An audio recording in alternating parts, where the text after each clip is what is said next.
Soon workmen came to give the twins their numbers. Donald was 9 and Douglas 10. When the men went away, they were left alone in the shed. You may have noticed, Dougie, that yon painters forgot something. What did they forget? They painted braw new numbers on our tenders, but they put none on us. Donald winked broadly at his twin. Do you mean, grinned Douglas, that we can... Just that, chuckled Donald. Who'd you wished? Here's the inspector.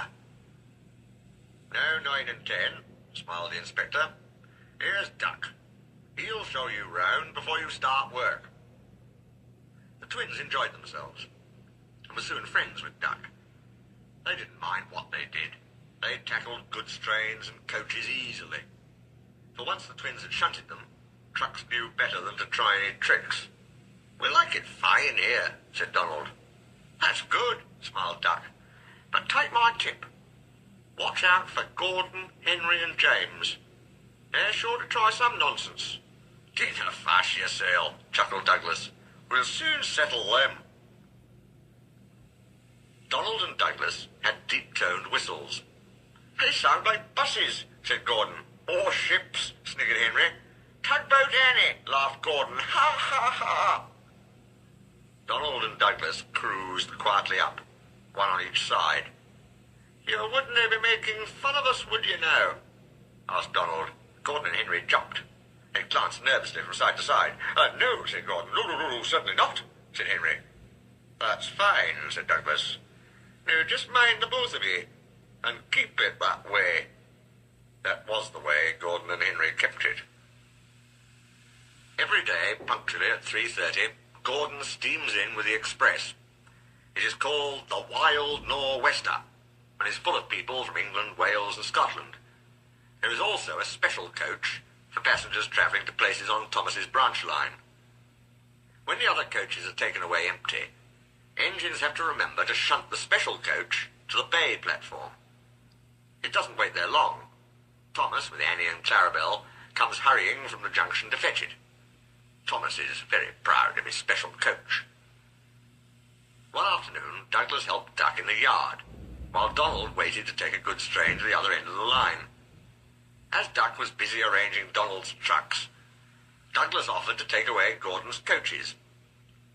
Douglas was enjoying himself when an awful thought struck him. I hope the fat controller doesn't find out I shouldn't be here. I couldn't abide going back. He worried so much over this that he forgot about Thomas's special coach.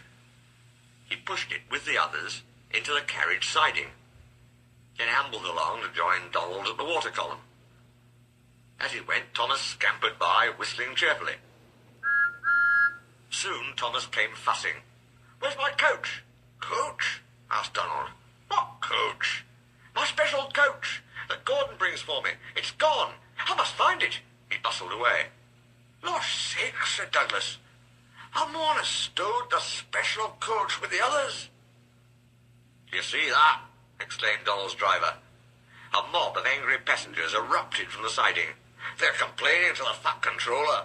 He'll be coming here next. Now listen, said Douglas's driver. We'll change tenders. Then I'll wire with ye, Donald, and take yon goods. Dinna fash about us. Quick now, do as I say. The fat controller and 3 passengers walked towards them. But Donald, with Douglas's tender, number 10, was out and away with the goods before they came near.